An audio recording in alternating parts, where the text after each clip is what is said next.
اعوذ باللہ من الشیطان الرجیم بسم اللہ الرحمن الرحیم ولا تہینوا اور سستی نہ کرو ولا تحزنوا اور غمگین نہ ہو جاؤ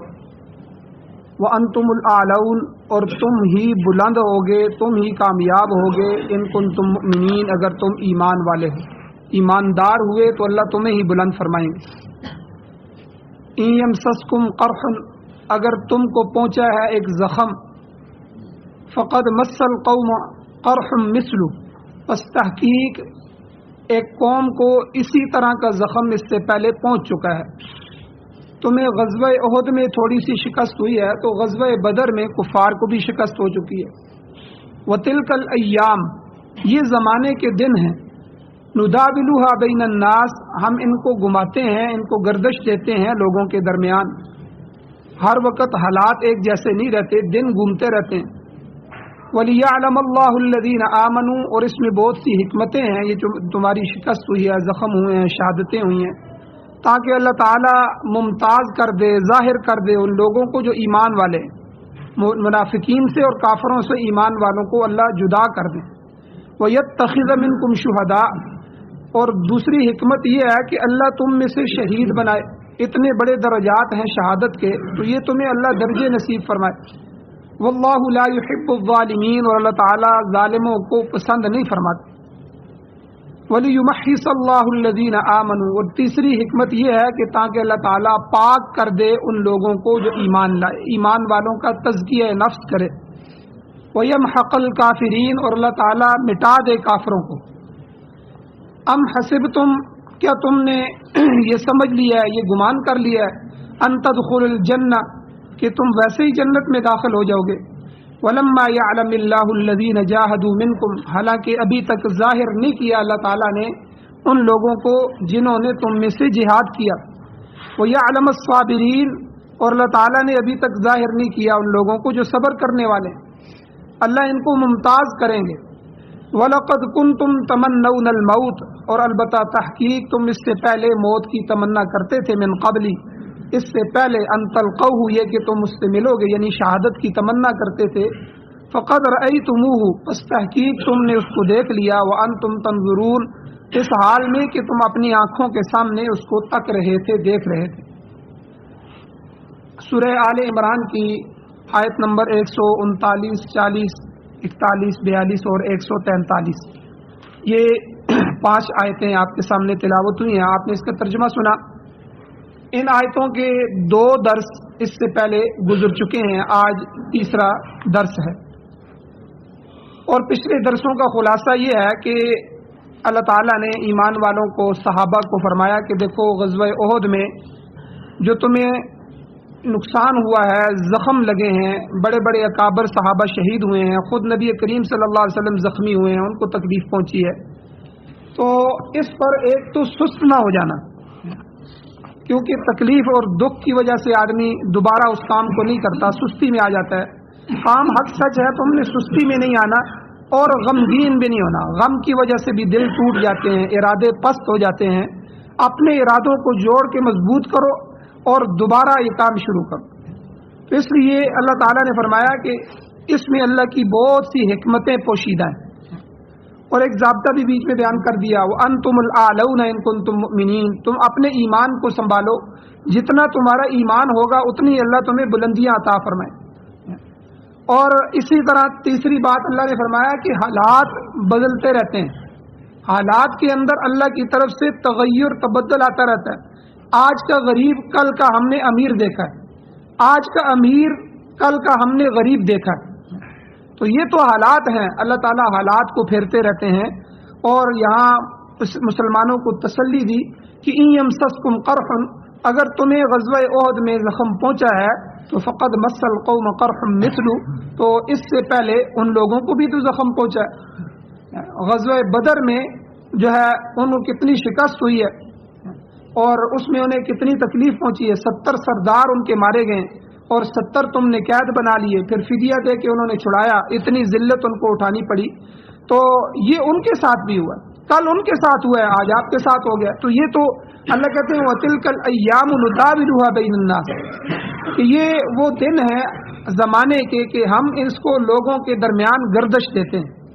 ہمیشہ ایک حالت نہیں رہتی، ہمیشہ فتح ہونا یہ ضروری نہیں ہے یا ہمیشہ شکست ہونا، بلکہ یہ دونوں چیزیں ساتھ ساتھ چلتی رہتی ہیں۔ تو آگے اللہ تعالیٰ نے فرمایا اس میں بہت سی حکمتیں ہیں۔ دو حکمتیں کل کے درس میں بیان کی تھیں۔ ایک تو یہ کہ وَلِيَعْلَمَ اللَّهُ الَّذِينَ آمَنُوا، حضور علیہ السلام کو غزوہ احد میں جب نکلے تھے تو 300 کی جماعت چھوڑ کے چلی گئی۔ عبداللہ ابن ابی، پیچھے واقعہ سارا بیان ہو گیا تھا۔ تو اللہ تعالیٰ کہتے ہیں کہ ہم نے یہ کام اس لیے کیا تاکہ ایمان والوں کو الگ کریں، ان کے ایمان کو میں ظاہر کروں اور منافقین کا پتہ چل جائے۔ حالانکہ وہ سارے منافق نہیں تھے، لیکن وہ پروپیگنڈا عبداللہ ابن ابی کا اتنا سخت تھا کہ وہ 20-22 آدمی تھے، انہوں نے بہت ساروں کا ذہن خراب کر دیا۔ تو بہرحال اللہ تعالیٰ نے ایک تو یہ فرمایا کہ میں تم میں سے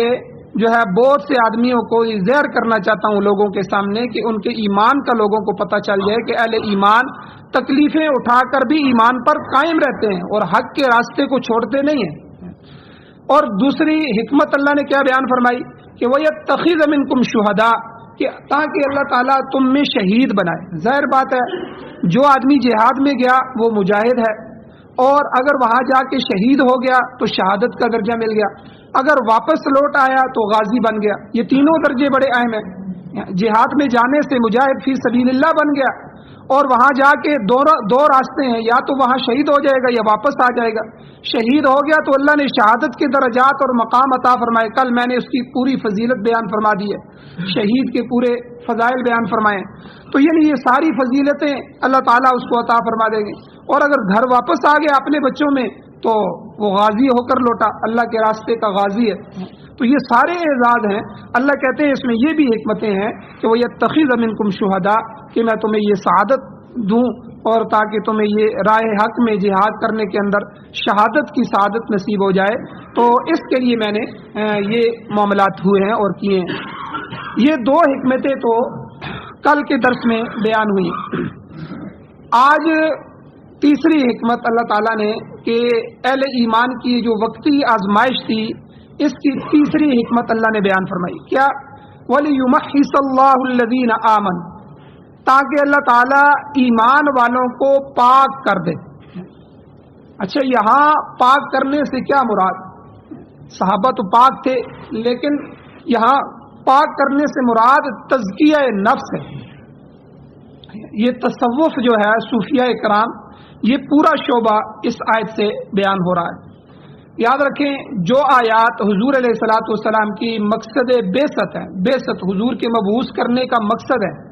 ان آیتوں میں اللہ تعالیٰ نے 3 مقاصد حضور کے بیان فرمائے کہ میں نے اپنے نبی کو دنیا میں کیوں بھیجا۔ 3 مقصد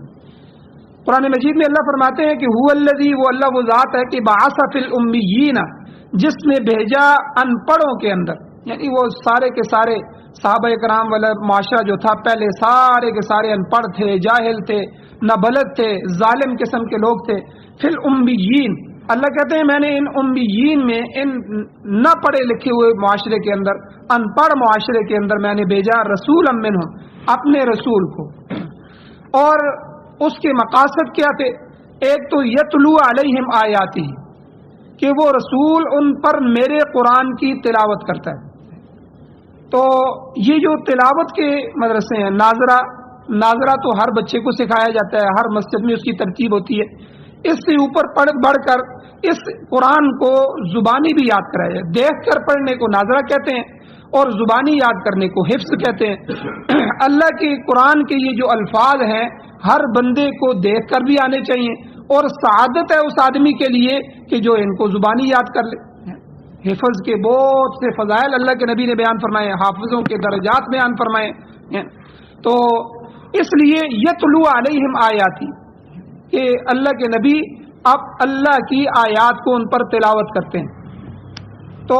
یہ تلاوت آیات، تلاوت قرآن، ٹھیک ہے، اس میں ناظرہ بھی ہے، حفظ بھی ہے۔ اور اس میں جتنے مدرسے آپ کے ناظرے کے چل رہے ہیں یا حفظ کے مدرسے چل رہے ہیں، یہ سب کے سب مدارس اسی ایک شعبے میں لگے ہوئے ہیں۔ اور دوسرا کہ وَيُعَلِّمُهُمُ الْكِتَابَ وَالْحِكْمَةَ، وہ ان کو کتاب کا علم دیں، والحکمہ، اور احادیث کا علم دیں۔ حکمت، یہ حضور کی بات، جتنی بھی باتیں تھیں حضور کی وہ حکمت سے بھری ہوئی تھیں، اس لیے قرآن اور حدیث کا علم یہ بڑے مدارس آ گئے جن میں فقہ پڑھائی جاتی ہے اور علم الصرف، علم النحو، بلاغت، یہ سارے پڑھائے جاتے ہیں، قرآن کی تفسیر پڑھائی جاتی ہے، میراث پڑھائی جاتی ہے. تو یہ سارے علوم قرآن کو سمجھنے کے لیے، جو عالم بننے کے لیے پڑھائے جاتے ہیں، یہ بڑے مدارس کے اندر پھر جو ہے بچے وہاں، جس نے آگے اس کی اپنے زندگی کو سنوارنا ہو، اپنی سعادتیں حاصل کرنی ہو، تو وہ حفظ کے بعد پھر آگے عالم بننے کے لیے چلا جاتا ہے. تو اس میں اس کو یہ دو چیزیں جو حضور کا مقصد تھا، وَيُعَلِّمُهُمُ الْكِتَابَ وَالْحِكْمَةَ، تو یہ کتاب اور حکمت کی آخری درجہ جو ہوتا ہے عالم بننے کا، دور حدیث کا، اس میں تو ساری حدیث کی کتابیں، اللہ کے نبی کے فرمان، قال رسول اللہ، قال رسول اللہ، قال رسول اللہ، پورا سال جو ہے جو کتاب بھی کھولے گا، 6-7 سبق ہوتے ہیں، ہر سبق میں جو ہے قال رسول اللہ، قال رسول اللہ، ٹھیک ہے، یعنی اللہ کے نبی نے یہ فرمایا، اللہ کے نبی نے یہ فرمایا. آخری سال دور حدیث، اس کے بعد پھر دستار بندی ہو جاتی ہے، عالم بن جاتا ہے. تو قرآن و حدیث کی جو علوم ہے تو یہ مدارس میں جو ہے سکھائے جاتے ہیں، بڑے مدارس نے اس کا ذمہ لے لیا. اب تیسری چیز جو اللہ کے نبی کے آنے کا مقصد ہے، وہ یزکیہم، وہ میرا پیغمبر ان کا تزکیہ کرتا ہے. یہ تصوف کا میدان یہ خانقاہوں نے سنبھال لی. خانقاہوں کے اندر جو صوفیاء اکرام بیٹھے ہیں، حضرت مولانا اشرف علی تھانوی رحمۃ اللہ علیہ تھانہ بھون کے اندر جو ہے ہندوستان میں، وہاں ان کی بہت بڑی خانقاہ تھی. اسی طرح وہاں یہ سارے حضرات جاتے تھے تو ان کی جو ہے وہاں اصلاح ہوتی ہے. اب یہ دو قسم کے علوم ہو گئے جو اللہ کے نبی کو دے کر بھیجے گئے، ظاہری علوم، باطنی علوم. ظاہری علوم میں انسان کے جو ظاہر ہے وہ اس کو پڑھتا ہے، قرآن کی تلاوت ہے، قرآن کا علم سیکھنا ہے، قرآن کو ناظرہ پڑھنا ہے، قرآن کو حفظ یاد کرنا ہے، اور اسی طرح قرآن کے مفہوم کو سمجھنا ہے، اور فقہ وغیرہ جو قرآن و سنت کو سامنے رکھ کے مسائل نکالے گئے ہیں ان کو سیکھنا ہے، اور حدیث کو سیکھنا ہے، حدیث کے مفہوم کو سیکھنا ہے. یہ تو ظاہری علوم آ گئے. باطنی علوم ان کو کہتے ہیں جو اندر کے گن کو صاف کرنے کے لیے. ظاہری علوم سے ظاہری پاکی حاصل ہوتی ہے. مثلا نماز ہے، آپ اس میں پڑھتے ہیں نماز کی شرائط کیا ہے، بدن پاک ہو، کپڑے پاک ہوں، جگہ پاک ہو، ٹھیک ہے، یہ نماز کی شرطوں میں سے یہ ظاہری علوم ہے. آپ کا ظاہر پاک ہو جائے گا، ہو سکتا ہے ظاہر پاک ہو لیکن اندر باطن گندا ہو، اندر جو ہے اس کی گندگی چل رہی ہو. تو بہت سارے نمازی ایسے بھی ہوتے ہیں کہ جو نماز پڑھ رہے ہوتے ہیں لیکن باطن ان کا صاف نہیں ہوتا. یہ حدیث میں جو حضور نے فرمایا نا کہ جب آدمی گناہ کرتا ہے تو ایک نقطہ اس کے دل پہ لگ جاتا ہے، سیاہ نقطہ، پھر دوسرا گناہ کرتا ہے تو دوسرا، پھر تیسرا، پھر چوتھا، پھر پانچواں، پھر کرتے کرتے جتنے گناہ بڑھتے ہیں یہاں تک کہ دل سیاہ ہو جاتا ہے. دل جس طرح زنگ، لوہے کو زنگ لگتا ہے، اس طرح دل زنگ آلود ہو جاتا ہے. اور حضور نے فرمایا اس کی پاکی، اس کی صفائی کیا ہے؟ اللہ کا ذکر، قرآن کی تلاوت ہے، یہ سارے احکامات اس کی صفائی ہے. اللہ کے ذکر جتنا، یہ تصوف میں سب سے زیادہ اللہ کے ذکر پر زور دیا جاتا ہے. اللہ اللہ کرو تاکہ یہ جو گندگی ہے اندر کی، باطن کی صفائی ہو جائے. تو اس لیے یہاں ظاہری علوم بھی آ گئے اور یزکیہم میں باطنی علوم بھی آ گئے، اور ظاہری پاکی بھی آ گئی کہ جس طرح ہمیں حکم ہے بھئی اپنے کپڑے پاک صاف رکھو، بدن پاک صاف، کوئی گندگی نہ لگنے دو. نمازی آدمی ہمیشہ نماز کی حالت میں بھی، نماز کے علاوہ بھی وہ اپنے کپڑوں کو پاک صاف رکھتا ہے. ایک وہ صاف، ایک ہے پاک، ٹھیک ہے نا. پاک ہونا، صاف ہونا، یہ دو الگ الگ ہے. صاف تو دھلنے سے جو ہے اور اجالا ہونے سے بالکل صاف کپڑے ہیں جی، نظر آ رہے ہیں. پاک ہونا یعنی گندگی اس پر نہ لگے. اب پیشاب کے چھینٹے لگ جائیں گے وہ تو کپڑا تو ظاہر نظر آئے گا کہ یہ صاف ہے، ٹھیک ہے، صاف ستھرے کپڑے لگے ہوئے ہیں، لیکن یہ اس آدمی کو پتا ہوگا کہ میرے کپڑوں پہ چھینٹے پڑ گئے ہیں، یہ کپڑا صاف تو ہے لیکن پاک نہیں ہے، اب پاک نہیں رہا. اس لیے صاف پاک ہونا بدن کا، کپڑوں کا، جگہوں کا، یہ بہت ضروری ہے. تو یہ ظاہری پاکی. اور اسی طرح باطنی پاکی، ہمارے اندر جو روح ہے، نفس ہے، اس کا پاک ہونا.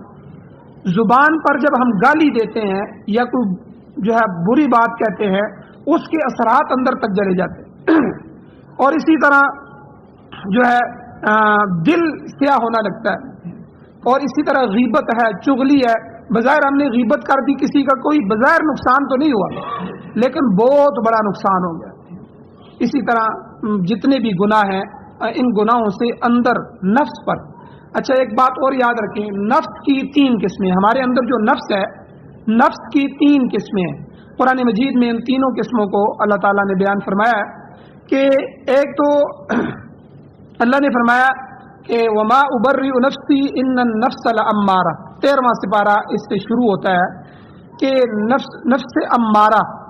گناہوں کا امر دینے والا، امارہ کہتے ہیں حکم دینے والا، وہ ہر وقت گناہوں میں، کھیل کود میں اور جو ہے اسی طرح بیکار باتوں میں انسان کو لگاتا ہے، تو ہر وقت، تو اس لیے انسان کا یہ جو پہلا زمانہ ہوتا ہے، بچپن کا زمانہ، یہ نفس امارہ ہوتا ہے۔ بچے کو اور کوئی کسی چیز کی فکر نہیں ہوتی، بس وہ اپنے کاموں میں مگن رہتا ہے اور اسے بس یہی سوچتا رہتا ہے، کھیل کود، اور یہ وہ زمانہ اس کا ہوتا ہے نفس امارہ۔ تو نفس امارہ کے بعد دوسرا جو نفس ہے ہمارے اندر، وہ نفس لوامہ ہے۔ نفس لوامہ 29ویں سپارے میں لا اقسم بیوم القیامہ ولا اقسم بالنفس اللوامہ، نفس لوامہ کہتے ہیں ملامت کرنے والا نفس۔ تو یہ کہتے ہیں نا جی، چور جب چوری کر رہا ہوتا ہے تو اس وقت بھی اس کا ضمیر، اس کے اندر کی آواز اس کو کہتی ہے کہ بھئی تو یہ کام غلط کر رہا ہے۔ کوئی انسان غلط کام کرے تو ایک دل کہتا ہے میرے ایک دل نے یہ کہا کہ میں یہ نہ کروں، حالانکہ دل تو ایک ہوتا ہے، وہ جو کہتے ہیں نا وہ نفس ہوتا ہے، وہ نفس لوامہ ہوتا ہے، وہ اسے ملامت کرتا ہے، بھئی یہ تیری بےزتی ہو جائے گی، لوگوں کو پتہ لگے گا، تیری عزت خاک میں چلی جائے گی، یہ کام تو کیوں کر رہا ہے، تیرے لائق یہ کام نہیں ہے۔ پھر بھی انسان جو ہے نفس امارہ کا شکار ہو جاتا ہے اور نفس لوامہ کی بات نہیں مانتا اور اس پہ چل جاتا ہے اور وہ گناہ کر لیتا ہے۔ تو انسان، حضرت عبداللہ ابن عباس رضی اللہ تعالیٰ عنہما کی روایت ہے، وہ فرماتے ہیں کہ قیامت کے دن ہر آدمی کا نفس لوامہ ہوگا، ملامت کرنے والا ہوگا، چاہے وہ جنت میں جانے والے ہوں چاہے وہ جہنم میں جانے والے۔ کیوں کہ جو جنت میں جا رہے ہوں گے، وہ جب درجات کو دیکھیں گے وہ کہیں گے ہائے کاش میں اور نیکیاں کر لیتا، میرے اور درجات بڑھ، یہ اس کی ملامت ہوگی، حالانکہ وہ جنت میں پہنچ چکا ہوگا۔ اور جو جہنم میں گیا ہوگا اور وہ افسوس کریں گے ہائے کاش کہ ہم حضور کی بات کو مان لیتے، ہم کوئی عمل کر لیتے، آج جہنم کی آگ سے بچ جاتے۔ تو یعنی دونوں قسم کے آدمی وہ نفس لوامہ کے شکار ہوں گے، نفس لوامہ ہوگا، ان کو ملامت کرے گا۔ اس کی مثال علماء اس طرح دیتے ہیں کہ ایک جگہ انسان رات کو گیا تو بہت سارا قافلہ تھا وہاں اکٹھے ہوئے، تو وہ چلتے چلتے کسی ایک ایسے صحرا میں پہنچ گئے جہاں انہوں نے کچھ پتھر اٹھائے، کسی نے 1 پتھر اٹھایا، کسی نے 2، کسی نے 3، کسی نے 10، کسی نے 20 اور کسی نے 100 پتھر اٹھا لیے۔ اب جب رات کا اندھیرا تھا، صبح ہوئی تو وہ پتھر جب دیکھتے ہیں تو وہ تو ہیرے تھے، اب وہ میدان سے نکل آئے تھے، اب ان کو پتہ بھی نہیں ہے وہ میدان کون سا تھا، وہ ہیرے اٹھا لیے۔ اب جنہوں نے کم اٹھائے ہیں وہ بھی افسوس کر رہے ہیں ہائے کاش ہمیں پتہ ہوتا یہ ہیرے تھے تو ہم زیادہ اٹھا لیتے، اور جنہوں نے زیادہ اٹھائے ہیں وہ اس پہ افسوس کر رہے تھے کہ ہم نے تھوڑے اٹھائے، ہمیں پتہ ہوتا تو ہم اس سے زیادہ اٹھا لیتے۔ تو اس لیے اللہ کہتے ہیں کہ قیامت والے دن جب آپ کے سامنے آپ کے اعمال کا بدلہ لایا جائے گا اور جنتیوں کے سامنے ان کی جنت اور ان کے درجات اور ان کے، تو وہ اس وقت بھی ایک افسوس کریں گے، حسرت اور افسوس کریں گے جنت میں جانے سے پہلے کہ اے اللہ ہائے کاش ہم اور عمل کر لیتے، اور ذکر کر لیتے، ٹھیک ہے، اور ان معاملات میں آگے جاتے تاکہ ہمارے درجات اور بلند کیے جاتے۔ یعنی ان کو بھی افسوس ہوگا کہ اسی لیے کہتے ہیں، یہ فضائل اعمال میں بھی حدیث لکھی ہوئی ہے کہ قیامت والے دن سارے لوگ افسوس کریں گے تو کہ سوائے اس گھڑی کے جو انہوں نے اللہ کے ذکر میں گزاری، باقی ہر گھڑی پہ افسوس کریں گے، یہ گھڑی ہماری اللہ کے ذکر سے غافل کیوں چلی گئی، یہ گھڑی اللہ کے ذکر سے غافل کیوں چلی گئی۔ تو اس لیے یہ 2 قسمیں ہوگی، نفس امارہ جو گناہوں کی طرف چلانے والا ہے، ہر وقت یہ شیطان کا ہمدم ساتھی ہوتا ہے، اور نفس لوامہ یہ جو ضمیر ہوتا ہے، ضمیر، ہر آدمی کا ضمیر اگر مر نہ گیا ہو تو وہ اس کو ملامت کرتا رہتا ہے کہ یہ کام تو ٹھیک نہیں کر رہا، یہ تیرے لیے اچھا نہیں ہے، اللہ ناراض ہوں گے، اللہ کے رسول ناراض ہوں گے، یا یہ معاشرے کے لیے اچھا نہیں ہے، معاشرہ تجھ پر تھوکے گا، تمہاری عزت دو پہ لگی ہوئی ہے۔ تیسرا نفس مطمئنہ ہے، جب انسان تصوف کے میدان میں آتا ہے اور تزکیہ نفس کرتا ہے، یاد رکھیں اللہ تعالیٰ نے بہت ساری چیزوں کو قسمیں اٹھا کے قرآن میں بیان فرمایا، قسم اٹھا کے، کسی چیز میں ایک قسم اٹھائی، کسی میں 2 قسمیں اٹھائیں، کسی میں 4 قسمیں اٹھائیں۔ اب دیکھیں انسان کی تخلیق اللہ نے کی نا، انسان کو اللہ کہتے ہیں میں نے بہت خوبصورت بنایا ہے۔ اب اس بات کو بیان کرنے کے لیے اللہ نے 4 قسمیں اٹھائی ہیں، وَالتِّينِ وَالزَّيْتُونِ وَطُورِ سِينِينَ، کہ سورۃ التین جو ہم پڑھتے ہیں، وَالتِّينِ وَالزَّيْتُونِ وَطُورِ سِينِينَ وَهَذَا الْبَلَدِ الْأَمِينَ، اللہ نے شہروں کی قسمیں اٹھائی ہیں، مکہ اور مدینہ کی۔ اللہ پھر آخر میں یہ بات کہتے ہیں لَقَدْ خَلَقْنَا الْإِنسَانَ فِي أَحْسَنِ تَقْوِيمٍ، میں نے انسان کو بہت خوبصورت سانچے میں پیدا فرمایا، انسان سب مخلوقات میں سب سے زیادہ خوبصورت۔ دیکھیں اللہ 4 قسمیں اٹھا کے یہ بات کہہ رہے ہیں۔ اسی طرح تزکیہ نفس میں اللہ نے 11 قسمیں اٹھائی ہیں، 11 قسمیں سورۃ الشمس میں، والشمس وضحاها والقمر اذا تلاها والنهار اذا جلاها والليل اذا يغشاها والسماء وما بناها والارض وما طحاها ونفس وما سواها، یہ 11 قسمیں اٹھا کے اللہ کہتے ہیں کہ قد افلح من زکاها، وہ کامیاب ہو گیا جس نے اپنے نفس کا تزکیہ کیا،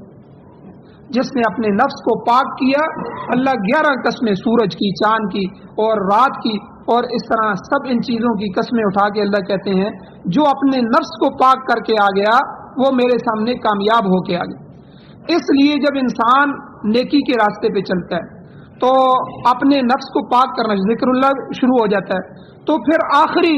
نفس مطمئنہ بن جاتا ہے۔ سورۃ الفجر کے اندر 30ویں سپارے میں اللہ کیا فرماتے ہیں، یا ایتھا النفس المطمئنہ، اے مطمئن نفس، اطمینان والے نفس۔ تو یہ مطمئنہ جو نفس ہوتا ہے یہ پیغمبروں کا، اولیاء کا، صحابہ کا اور بہت نیک آدمیوں کا جو اپنے آپ کو بالکل اپنی زندگی کے ہر رخ کو قرآن اور سنت کے مطابق ڈھال دیتے ہیں اور گناہوں سے، کبیرہ گناہوں سے، صغیرہ گناہوں سے اپنے آپ کو بچاتے ہیں، ان کا نفس مطمئنہ بن جاتا ہے۔ پھر شیطان ان پر حملہ نہیں کر سکتا۔ پھر ان کو اس کے لیے اللہ نے 5 اعزاز دیے، 5 اعزاز نفس مطمئنہ۔ کیا کہا، یا ایتھا النفس المطمئنہ ارجعی الی ربک، اپنے رب کی طرف لوٹ جا، یعنی تیرا رب پروردگار تجھے بلا رہا ہے، موت کے وقت اسے کہا جاتا ہے کہ اپنے رب کی طرف لوٹیے۔ اور راضیۃ، یہ دوسرا اعزاز، یعنی پہلا اعزاز یہ کہ اللہ اس کو اپنا سمجھ کے اپنے رب کی طرف بلا رہے ہیں، اللہ اس کی طرف اپنی نسبت کرتے ہیں، میں تمہارا رب ہوں، میری طرف آ جاؤ، میں تمہارا بڑا ہوں۔ جس طرح دنیا کا کوئی بڑا ہمیں بلائے، آپ ہمارے آدمی ہیں، آپ ہمارے ہیں، ہمارے پاس آئیے، تو اللہ کہتے ہیں اے نفس مطمئنہ اپنے رب کی طرف لوٹ جائیے۔ تو اسی لیے حضور علیہ الصلوۃ والسلام کو اختیار دیا گیا، حضور نے فرمایا سارے نبیوں کو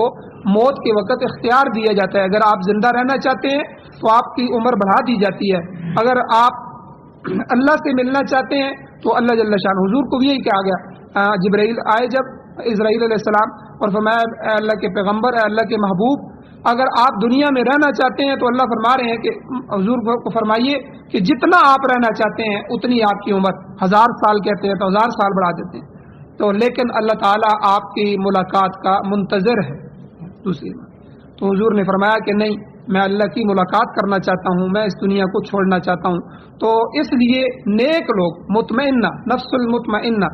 یا ایتھا النفس المطمئنہ ارجعی الی ربک، لوٹیے اپنے رب کی طرف، چلیے اپنے رب کی طرف۔ اور راضیۃ مرضیہ، ٹھیک ہے، تم اس سے راضی ہو، کتنا بڑا انعام اللہ دیتے ہیں اس نفس کو کہ تم اللہ سے راضی ہو گئے ہو، مرضیہ، اور اللہ تم سے راضی ہے۔ یہ دونوں خطاب، یہ 3 آگے، اور آگے اللہ فرماتے ہیں فادخلی فی عبادی، میرے بندے جو ہیں ان میں آپ داخل ہو جائیے، اے نفس مطمئنہ میرے بندوں میں داخل ہو جا، وادخلی جنتی، اور جو میں نے اپنی جنت بنائی ہے میری جنت میں داخل ہو جا۔ یہ 5 انعام نفس مطمئنہ کو، جو دنیا میں تصوف کے اندر اپنے نفس کو رگڑا لگاتا ہے، نفس کہتا ہے یار سود پہ پیسے لے لے، یہاں دھوکہ دے دے، جھوٹ بول کے اپنی جان بچا لے، لیکن وہ کہتا ہے نہیں، نفس تیری بات نہیں مانوں گا، اس کو رگڑا دیتا ہے، اللہ اور اللہ کے رسول کی بات مانوں گا، جھوٹ بولنا جائز نہیں ہے، نہیں بولوں گا، دھوکہ دینا جائز نہیں ہے، نہیں دوں گا، اور یعنی گناہ کرنا جائز نہیں ہے، نہیں کروں گا۔ یہ اس کے لیے مجاہدہ چاہیے، یاد رکھیں نفس جو ہے یہ بڑی شے ہے،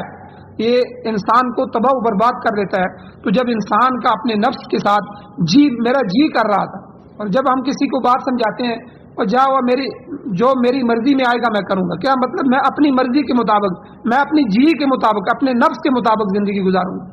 ہم اس کو کہتے ہیں اللہ اور اس کا رسول نے منع کیا بھائی یہ بات نہ کرو، جو میرے جی میں آئے گا وہ میں کروں گا۔ تو کیا مطلب اس نے اپنی من چاہی زندگی، رب چاہی زندگی کو چھوڑ کے من چاہی، اپنے من کی، اپنے نفس کی چاہی زندگی گزارنا شروع کی۔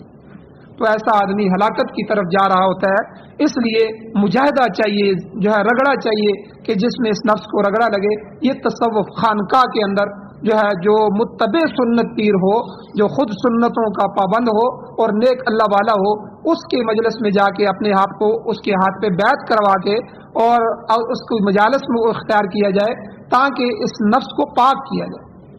مجلس کا بڑا اثر ہوتا ہے، بری مجلس کا برا اثر ہے اور نیک مجلس کا نیک اثر ہوتا ہے۔ جب بندہ وہاں جاتا ہے تو وہاں بیانات سنتا ہے اور اپنی بات ان کے سامنے رکھتا ہے، پھر وہ تزکیہ ہوتا ہے تو اللہ جل شانہ ایک وقت آتا ہے اس کے نفس کو نفس مطمئنہ بنا دیتے ہیں۔ تو بہرحال آج کے درس میں یہ تیسری حکمت اللہ تعالیٰ نے بیان فرمائی کہ اللہ کہتے ہیں وَلِيُمَحِّصَ اللَّهُ الَّذِينَ آمَنُوا، اے ایمان والو یہ شہادتیں، یہ زخم، یہ جو تکلیف ہے یہ اس لیے ہے تاکہ اللہ تعالیٰ ایمان والوں کو پاک کر دے اور ان کا تزکیہ نفس کرے۔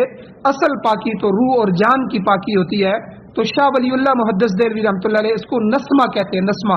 اور شاہ اسماعیل شاہ شہید رحمہ اللہ نے اپنی معرکۃ الآراء کتاب ابقات کے اندر لکھا ہے کہ انسان کا جو نسمہ ہے، نفس، نسمے کے پاک ہونا ضروری ہے۔ عبادت، ریاضت، ذکر، اذکار یہ اسی مقصد کے لیے کیے جاتے ہیں، خصوصاً عبادات میں نماز، روزہ، زکوٰۃ اور حج وغیرہ یہ اس کی پاکی کا سبب بنتے ہیں۔ اور جہاد یہ اتنا بڑا عمل ہے، جہاد جس کے ذریعے انسان اپنے جسم اور جان تک کو راہ خدا میں لگا دیتا ہے۔ مفسرین فرماتے ہیں کہ جہاد میں مومن کو لگنے والی ایک ٹھوکر یا اس کے جسم پہ آنے والی ایک ضرب اس کے نسمے کو بالکل پاک کر دیتی ہے۔ یعنی اتنی جلدی انسان جو ہے نفس مطمئنہ کی طرف اگر جاتا ہے تو وہ جہاد کے میدان میں جاتا ہے۔ تو دشمن کی تلوار کا ایک وار جو ہے تو اس کے تمام گناہوں کی معافی کا ذریعہ بن جاتا ہے۔ لیکن یاد رکھنا سوائے حقوق العباد کے، حقوق العباد شہید کو بھی معاف نہیں ہے۔ قرضہ حضور نے فرمایا شہید کو بھی کسی کا قرضہ معاف نہیں۔ حقوق العباد کا بڑا خیال رکھیں، کسی بندے کا کسی بندے نے حق مارا ہوگا یہ معافی نہیں ہے، باقی سب اللہ اس کا معاف کر دیتے ہیں۔ اور بہت سے ہمارے علماء نے لکھا ہے کہ جو بیماری آتی ہے، بیماری میں بھی کتنی حکمتیں ہیں۔ بیمار آدمی کو توبہ کی توفیق ملتی ہے، ہر وقت اللہ اللہ، یا اللہ معاف کریو، یا اللہ صحت عطا، توبہ کی توفیق ہو جاتی ہے۔ اور حضور نے خود فرمایا کہ جب ایمان والے کو بیماری آتی ہے، دکھ آتا ہے، اللہ اس کی وجہ سے اس کے گناہ معاف کرتے ہیں، صبر کرتا ہے تو گناہ معاف ہوتے ہیں۔ ٹھیک ہے، اب بیماری اس کے گناہوں کی معافی کا ذریعہ بن گیا، کتنی بڑی اللہ کی طرف سے یہ نعمت بھی بن جاتی ہے۔ اور اسی طرح جو ہے خدا یاد آتا ہے، کسی بندے کو خدا نہ یاد آ رہا ہو، وہ بیمار ہوتا ہے، اس کو خدا یاد آ جاتا ہے، یعنی اللہ کی یاد کا ایک ذریعہ بھی ہے۔ تو حضرت اشرف علی تھانوی رحمۃ اللہ علیہ وہ فرمایا کرتے تھے یہ 6-7 چیزیں جو بیماری کے اندر نعمت ہیں، اس کو بیان کر کے وہ کہتے ہیں لیکن ہم اللہ سے یہ دعا کرتے ہیں اے اللہ بیماری بھی آپ کی نعمت ہے، صحت بھی آپ کی نعمت ہے، یا اللہ ہم بیماری کے متحمل نہیں ہیں، اللہ ہمیں اس نعمت کی جگہ صحت والی نعمت عطا فرما۔ لیکن اس کو نعمت سمجھے۔ بیمار آدمی کے گناہ معاف ہوتے ہیں، بیمار جتنا تکلیف اس کو ہوتی ہے اللہ اتنے ہی گناہ جلدی اس کو دھو دیتے ہیں، صاف کر دیتے ہیں۔ تو جن آدمیوں نے موت سے پہلے صبر کے ساتھ، ایمان کے ساتھ لمبی زندگی بیماری کی گزاری ہو، اللہ کی ذات سے امید ہوتی ہے اللہ ان کے سارے گناہ معاف کر دیتے ہیں۔ لیکن حقوق العباد کے سوا، ٹھیک ہے نا، حقوق العباد میں وہی مسئلہ ہے، بندے کا کسی کی زمین، کسی کا پیسہ، کسی کی کوئی چیز غصب کی ہے وہ دنیا میں ادا کر لیں، ورنہ کل قیامت والے دن آپ کے اعمال اس کے بدلے میں اس کو دیے جائیں گے۔ یہ حقوق العباد کا معاملہ سخت ہے، حقوق اللہ معاف کر دیتے ہیں، اور اسی طرح صغیرہ گناہ اللہ معاف کر دیتے ہیں۔ اللہ جل شانہ سے دعا ہے اللہ ہمیں عمل کی توفیق عطا فرمائے، آمین۔ الحمدللہ رب العالمین والعاقبۃ للمتقین والصلاۃ والسلام علی رسولہ النبی الامی الکریم۔ یا اللہ ہماری کمیوں کوتاہیوں کو معاف فرمائیے، یا اللہ درگزر فرمائیے، صغیرہ کبیرہ گناہوں کو معاف فرمائیے، یا اللہ نفس امارہ کی شرارتوں سے محفوظ فرمائیے، یا اللہ نفس لوامہ کی ملامت یا اللہ اس کو دیکھنے، اس کو سننے، اس کو سمجھنے کی توفیق عطا فرمائیے. یا اللہ اتنا ذکر، اتنی اپنی یاد نصیب فرمائیے، اتنی عبادت اور سنت اعمال نصیب فرمائیے کہ یا اللہ موت کے وقت ہمارا نفس مطمئنہ بن جائے. یا اللہ وہی چیزیں جو نفس مطمئنہ کو آپ نے اعزازات دیے ہیں ہمیں بھی عطا فرما. یا اللہ قرآن و سنت کو پڑھنے، سننے، سمجھنے، عمل کرنے، اس کی اشاعت کرنے، پوری دنیا میں اس کے غلبے کے لیے یا اللہ ہمیں قبول فرمائیے. یا اللہ قرآن و سنت کا غلبہ نصیب فرمائیے، سعادت والی زندگی، شہادت والی موت نصیب فرمائیے. یا اللہ جو حضرات پریشان حال ہیں ان کی پریشانیوں کو دور فرمائیے، جو بیمار ہیں ان کو شفا عطا فرمائیے، جو ایمان کی حالت سے اس دنیا سے جا چکے ہیں یا اللہ ان سب کی بخشش فرمائیے. صلی اللہ تعالی علی خیر خلقہ محمد و آلہ و اصحابہ اجمعین برحمتک یا ارحم الراحمین.